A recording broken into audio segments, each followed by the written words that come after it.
Assalamualaikum dan selamat pagi semua. Pada hari ini kita akan membincangkan tajuk 1.3 iaitu set arahan bagi aktiviti harian.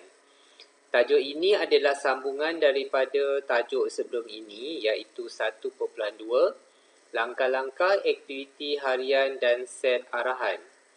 Okey, tajuk 1.3 adalah ringkas dan saya harap semua murid dapat faham isi kandungannya dengan cepat.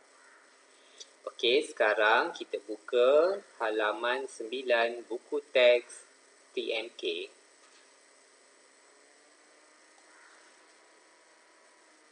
Apabila kita bercakap berkaitan aktiviti harian, ada banyak aktiviti yang kita lakukan dalam satu hari. Misalnya, pada awal pagi kita akan bangun dari tidur. Lepas bangun, kita akan bersihkan diri kita. Lepas tu contohnya kita pergi solat, kita sarapan, seterusnya pergi sekolah waktu hari-hari biasa. Balik dari sekolah, kita mungkin pergi sekolah agama lagi. Dan berbagai-bagai lagi aktiviti sehinggalah kita tidur balik pada sebelah malam. Jadi, setiap aktiviti yang dilakukan itu kita boleh perincikan lagi supaya dianya lebih jelas dan kita lebih faham tentang bagaimana melakukan sesuatu aktiviti itu. Contohnya, Nadia dan Nicole, dia sedang belajar hendak membuat kuih apam dengan merujuk buku resepi. Dalam buku resepi disediakan dua bahagian iaitu dekat sini ada bahan-bahan yang diperlukan dan juga cara memasak kuih apam tersebut.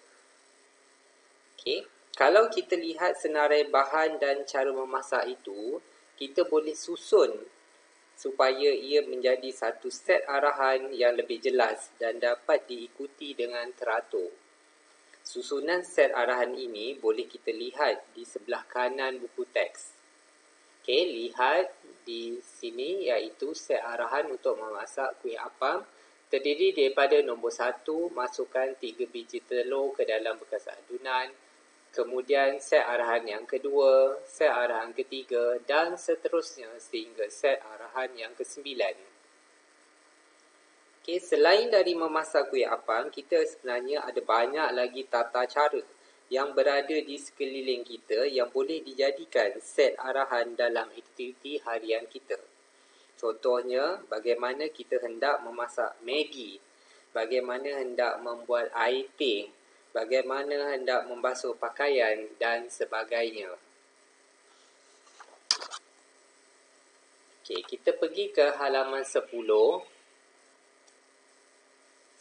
Set arahan yang lengkap dapat membantu pelaksanaan aktiviti harian dengan teratur. Set arahan yang berbeza boleh digunakan untuk melaksanakan satu aktiviti harian yang sama. Okey, cuba fikirkan apa dia satu set arahan yang berbeza boleh digunakan untuk melaksanakan satu aktiviti harian yang sama. Maksudnya, kita akan dapat objektif tercapai yang sama. Okey, saya bagi contoh. Contohnya kita hendak memasak sebiji telur. Kita hendak hasilkan sebiji telur rebus. Bagaimana kita nak merebus telur itu? Sebenarnya kita ada banyak cara. Yang pertama, kita boleh rebus sebiji telur di dalam air. Cara yang kedua, kita juga mungkin boleh mengukus telur itu. Dan cara ketiga, kita boleh masukkan telur itu ke dalam air fryer. Hasilnya kita akan dapat sebiji telur rebus yang sama dengan jika kita rebus telur itu menggunakan air. Jadi kaedah yang berbeza boleh digunakan untuk menghasilkan satu matlamat yang sama. Apabila kaedah berbeza, maka set arahan yang berbeza perlu digunakan. Seterusnya, kita lihat di bahagian cekak folio. Permainan tradisional. Ada banyak permainan tradisional yang boleh kita mainkan.